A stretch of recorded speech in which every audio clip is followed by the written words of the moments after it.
Hi, I'm Radio and welcome to my review for Adventure in Time and Space. This is the kind of recreation documentary TV movie of the early stages of Doctor Who, with its technical problems, with its producers and directors and actors, looking at the very early stages of 1963 Doctor Who and where we could have ended up and what happened behind the scenes of the actual show.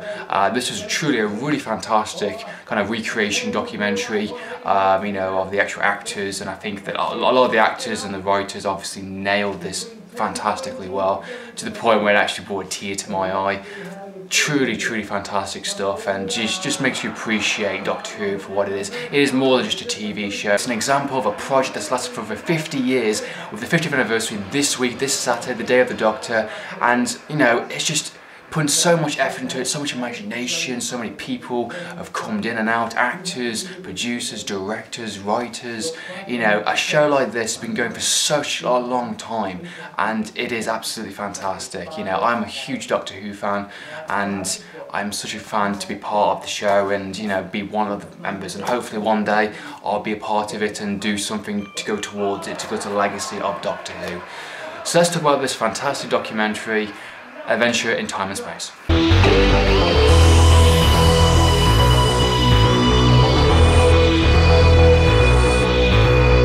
Adventure in Time and Space, of course, is a recreation documentary looking at the early stages of Doctor Who. It follows William Hartnell's version, the very first Doctor took upon it. It looks upon the idea of the behind the scenes of making Doctor Who, with the very first producer being a woman and the director being an Indian, which in the 60s time was a big kind of thing. That's daring for BBC to go down to, and you know, being the fact that the 60s are fucking sexist as fuck. You know, I'm surprised the show managed to get off the roof as it is, and you know, for these kind of gifted, talented people, the show managed to get the kind of recognition that it actually deserved. And obviously, if it wasn't for them, we wouldn't have got it today and wouldn't be still on the show today. With, of course, problems, with technical problems like set designs, and you know, having one of the kind of the crappiest kind of stages from the actual BBC department, with the sprinklers going off, and you know, the camera's not working well, just you know, certain sound effects and certain things not going the way I wanted to.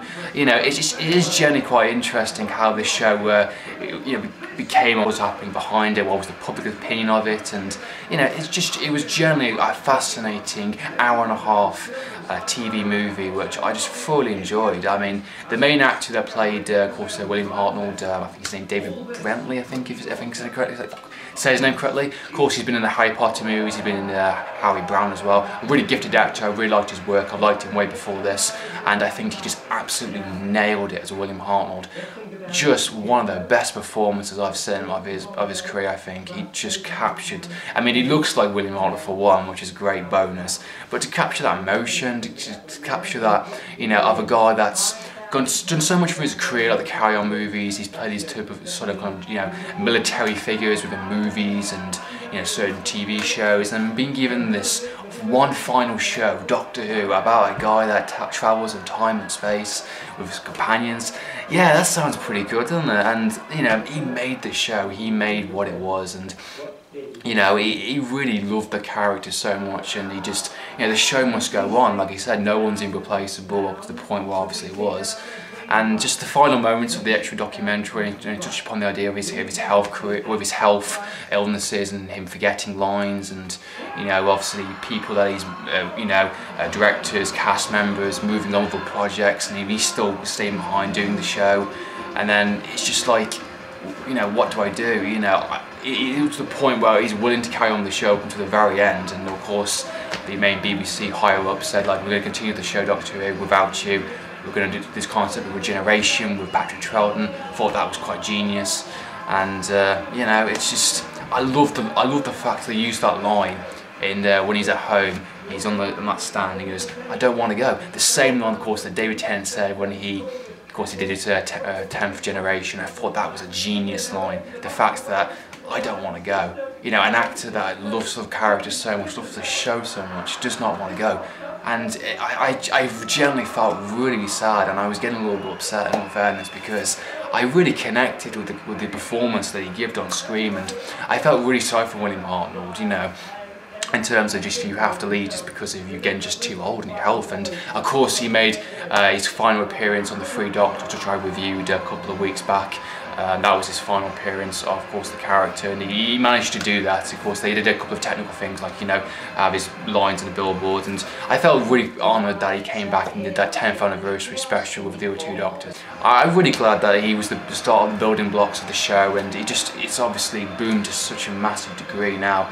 One of my absolute favourite shots of the actual documentary / TV movie was the shot when he looked in his head and he saw Matt Smith, kind of like looking into the future of the show in a sense. Once he found out that they were replacing him with other actors, and he saw Matt Smith on the console next to him, I thought that was something like a, you know what, the future's going to be good, you know, the future, you know, it's in good hands, this show is, and that's what I think, that's what he really wanted. He wanted the show to be in good hands, but at the same time, I think he would have absolutely done it forever. And the fact that even today, true Doctor Who fans will acknowledge William Hartnell being the first and the best of the Doctors in terms of, you know, of starting it off, you know. Everyone has their favourite Doctors, everyone has their favourite companions and villains, but no Doctor Who fan can deny that he was the first to do it, and if it wasn't for him, we wouldn't have got the show. And you know what, fantastic. My hat goes off to the guy who really does. The acting in this TV movie was really well done by all the actors, not just, of course, you know, David Bentley, but all the cast and crew were brilliant.